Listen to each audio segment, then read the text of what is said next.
রুই মাছের যে ধমনী তন্ত্র আছে এটা সাধারণত আমরা দুই ভাগে ভাগ করি, একটা হচ্ছে অন্তর্বাহী আর একটা হচ্ছে বহির্বাহী। এখন কথা হচ্ছে যে অন্তর্বাহী বহির্বাহী কিভাবে হলো।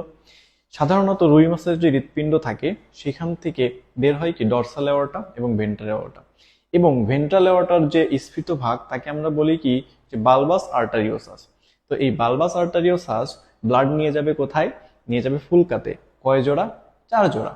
তাহলে যেগুলো ফুলকাতে কার্বন ডাইঅক্সাইড যুক্ত রক্ত নিয়ে যায় তাদেরকে আমরা বলি অন্তর্বাহী ব্রঙ্কিয়াল ধমনী। আর যেটা পরবর্তীতে কার্বন ডাইঅক্সাইড এক্সচেঞ্জ করে অক্সিজেন যুক্ত রক্ত ফিরিয়ে নিয়ে আসবে তার নাম কি ডরসাল অ্যাওর্টা। এখন এই যে ডরসাল এবং ভেন্ট্রাল অ্যাওর্টা, এখান থেকে আমরা কি জানলাম? অন্তর্মুখী এবং বহির্মুখী। তাহলে অন্তর্মুখী ধমনীর সংখ্যা কত? 4 জোড়া। এরা কোথায় যাবে? ফুলকাতে। কয়টায় যাবে? 4টি 4টি করে দুই পাশে প্রবেশ করবে। এখন ফুলকা থেকে আবার যেটা তৈরি হবে সেটাকে আমরা বলতেছি কি বহির্বাহী ব্রঙ্কিয়াল ধমনী। সংখ্যা কত? 4 জোড়া। এখন আসি, এই যে বহির্বাহী ব্রঙ্কিয়াল ধমনী আছে এর যে প্রথম বহির্বাহী ব্রঙ্কিয়াল ধমনী সেটা কি হয়? সেটা হচ্ছে এই যে হায়োয়েড আর্চের সামনের থেকে যে সিউডো ব্রাঙ্ক আছে, এই সিউডো ব্রাঙ্কের এইখান থেকে সামনের দিকে বিস্তৃত থাকে এবং ওটা কি গঠন করে? অপথ্যালমিক ধমনী গঠন করে। তাহলে কোশ্চেন আসবে কি যে অপথ্যালমিক ধমনী গঠন করে কোন ব্রঙ্কিয়াল ধমনী? এটা সাধারণত প্রথম ব্রঙ্কিয়াল ধমনী হয়। এবং কোথায় এটা? এটা সিউডো ব্রাঙ্কের সামনের দিকে যাবে। আচ্ছা, পরবর্তীতে এই যে ব্রঙ্কিয়াল ধমনীগুলো আছে তার মধ্যে প্রথম এবং দ্বিতীয় এই দুইটা একত্রে কি তৈরি করবে? পার্শ্বীয় বা ল্যাটারাল ধমনী। এবং এই পার্শ্বীয় বা ল্যাটারাল ধমনীতে পরবর্তীতে তৃতীয় এবং চতুর্থ ধমনী এসে মিলিত হবে।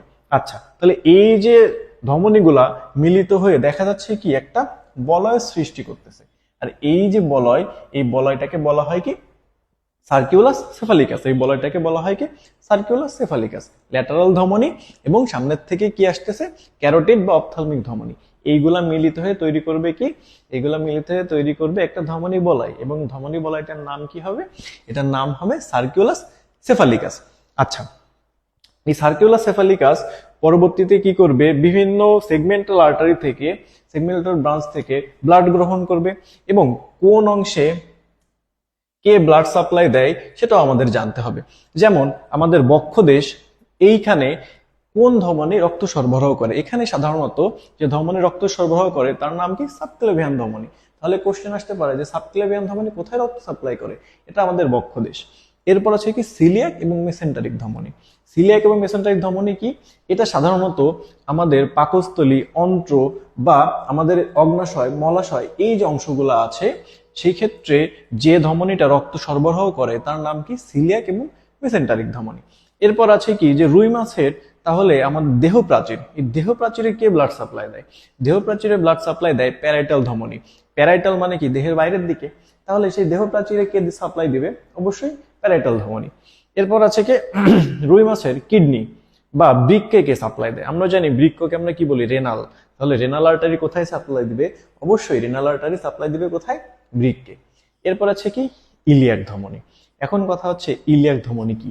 ইলিয়াক ধমনী হচ্ছে যেটা আমাদের শ্রোণী অস্থি চক্রের একটা অস্থিকে আমরা বলি সাধারণত ইলিয়াম, তো সেখান থেকে আসছে ইলিয়াক ধমনী। তাহলে ইলিয়াক সাধারণত কোথায় সাপ্লাই দিবে? অবশ্যই শ্রোণী অস্থি চক্রে সাপ্লাই দিবে।